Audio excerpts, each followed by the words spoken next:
Good evening, all. Tonight we will be discussing branding versus direct response. What is branding? You ever wonder how companies sell something like water? Simple. Branding. Branding is a unique name, symbol, design that identifies and distincts your product from other sellers. It's giving meaning to your product by shaping it in your consumer's mind. At the end of the day, a brand is a person's gut feeling about your company or your product. Each person creates their own version of it. Branding is the process of giving meaning to specific products by creating and shaping a brand in consumers' mind. It helps people to quickly identify your product. Now let's look at direct response marketing. Direct response marketing is a form of marketing that is designed to solicit an immediate response, a specific response, and a quantifiable response. Okay? So direct response marketing is something I send to you and I want an immediate response from you. Okay? And I'm going to be able to track that response. It's very different so direct response marketing is when somebody's actually opening their wallet, as opposed to branding where somebody sees the commercials in the Super Bowl for Doritos or Nationwide or whatever it is that when they want Doritos, they're not going to run out, during the Super Bowl and buy Doritos, right? They're not going to do that. But when they're in the store the next time, they might pick them up, right? Or Coca-Cola or Nike or anything like that. It's memory of that, okay? Most entrepreneurs starting out don't have a $500,000, $1 million budget for branding. That is why we rely on direct response marketing. Direct response marketing is very targeted. I am going to the person I want to go to. Those Super Bowl commercials were the same for me as they were for my 9-year-old daughter, as they were for my 14-year-old son, as they were for the 80-year-old person, in California watching, right? Everybody got the same commercials, okay? It's a broad reach.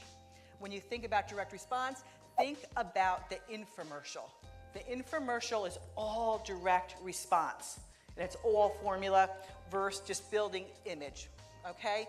With direct response, there is an explicit intent, right? It is quantifiable, it is immediate, I want you to respond.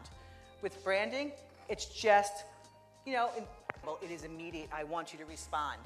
With branding, it's just, getting the conscious going, thinking, no conscious intent. When I'm there in the store, if I need sneakers and I go to Foot Locker or Sports Authority, there's some Nikes. I liked the commercial, but I like the Adidas better. So, okay, so do you understand the difference? Okay, some of the advantages of direct response marketing, especially online. I grew up with direct mail. Very expensive to talk to people through direct mail. Online, you have such a low cost of entry. Okay, but don't mistake that as sending crap out the door, because there is opportunity cost with your list. Okay, you've got so many niches you can be in, and you have the ability to track the impact it has on your business. Branding versus direct response marketing. Now, both branding and direct response have a place in every business, but what we want to make sure we do is keep a clear delineation about the activities that we're doing and which buckets they fit into. So if we start doing direct response activities, but we're really starting to treat them like branding, we're not going to get the sort of results that we want to be getting. So the first thing we're going to do is draw a clear delineation between the two and how we should be thinking about each. Then we'll also get into how to use each one to get the most bang for the buck.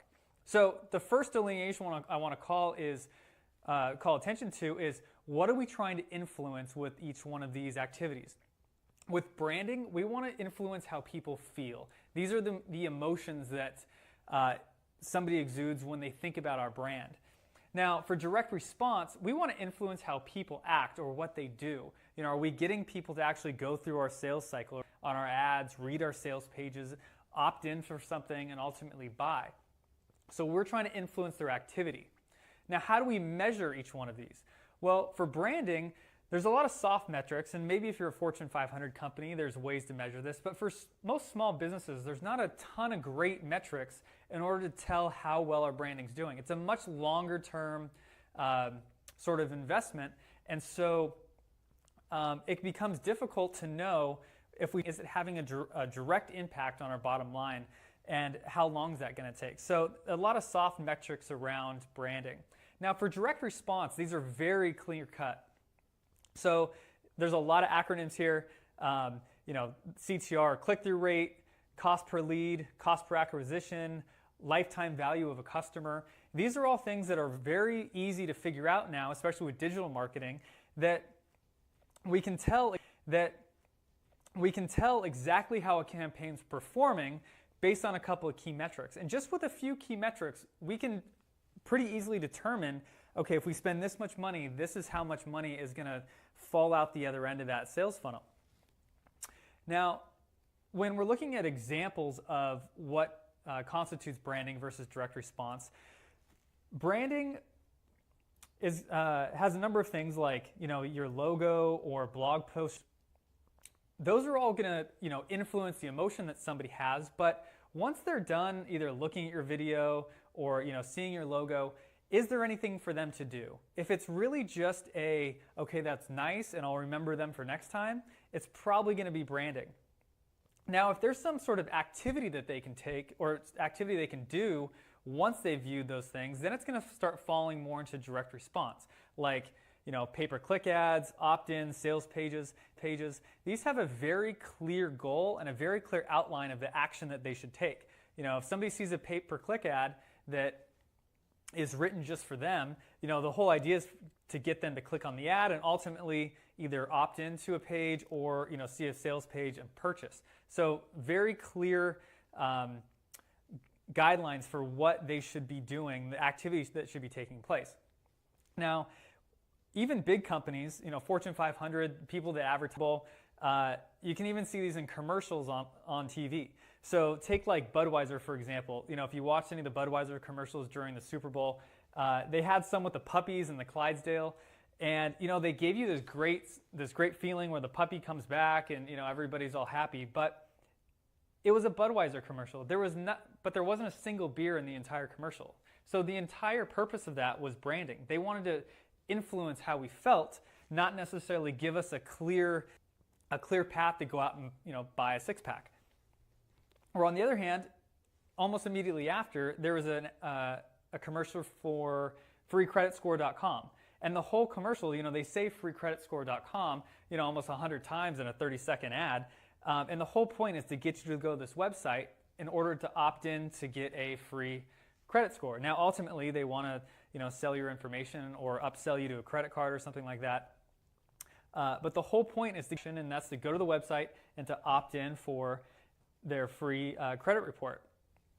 Now, as much as these are very mutually exclusive activities, there is some crossover. So I put, there's a multiplier here. Branding, the whole purpose is to build trust, social proof, and that will have an influence on direct response. I mean, any good direct response copywriter is going to try to build in all of these things into a good sales page. And if we've done a good job branding our company, a lot of this is already going to be done by the time we get over to giving somebody a clear path to purchase our product. So one example that just applied to me recently is that was with the new Southwest credit card. I've flown Southwest, I've seen their commercials on TV, I've seen their ads online, but I had never become a long-term customer until a very clear direct mail ad to get me to opt in for a new credit card. So they had built all this trust over time and all this social proof that I knew that they were a good airline, but it wasn't until they sent me a direct offer with a bajillion bonus points that I actually decided to sign up for the credit card and now have become probably a lifetime customer of that airline. In conclusion, brand marketing helps people choose the product, and direct response marketing helps people buy the product.